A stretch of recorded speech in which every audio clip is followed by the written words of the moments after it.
nik sentitzen dut Euskal Herrian dagoela kuadrillismo oso handize, eta azkenien mugatzen dagoela herri jakin baten jaiotziek eta urte jakin baten.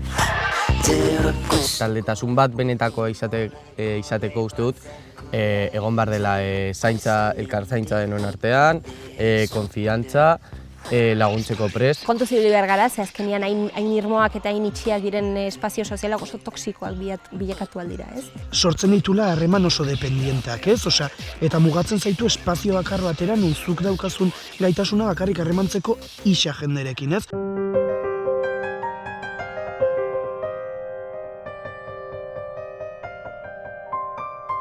Azkenien, nire ustez kolektiboa eta gu norbanako bezala, die kontzeptuek ez elkar eraginen dauzela, eta gure irudia edo eraikitzen dugula bai bestek gugandik dekien irudi horretatik ez. Eta iruditzat dagoela esaldi bat oso tranpatia dana, esaten dagoena zure burua maitatu behar dozu lehenengo, bestek maita zaitzaten ez. Eta iruditzat oso tranpatia dela, ze gure autoestima bai eraikitzen dugu bestekiko dekogun harremanetan eta gure harreman sozialetan. Azkenean taldeak sortzen dira oso sektoreka, ez? Gazteen ikuspuntu baterik. Euskal jurruak, punkiak, pijoak, alternatibak, modernoak, ez? Hippiak.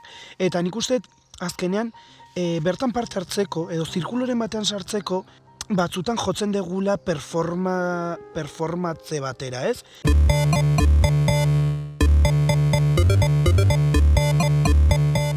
Ez dago pertsona individualik, ez da existitzen kontzeptu hori.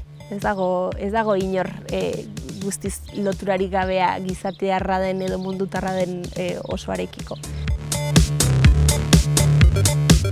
Nik bakar dadeak ez dit bate beldurra emaiten, ez dakit, nik badaukat berba ahreman berezi bat bakar dadearekin, zeta nik beharrezkoa dut bakarrik izaitea, eta ez dit trabatzen beste jendeek ni bakarrik ikustea, beharrezkoa dutan gauza bat da, eta badakidana ene bizian ez dutala beti talde bat bortxaz izanen edo ez dutala izanen fisikoki hemen enekin edo bortxaz ene bizian izanen izala bakarrik momentu batetan.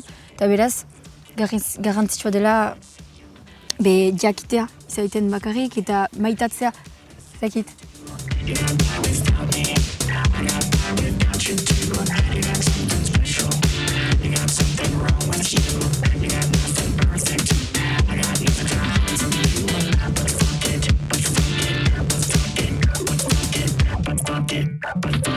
Let's see you.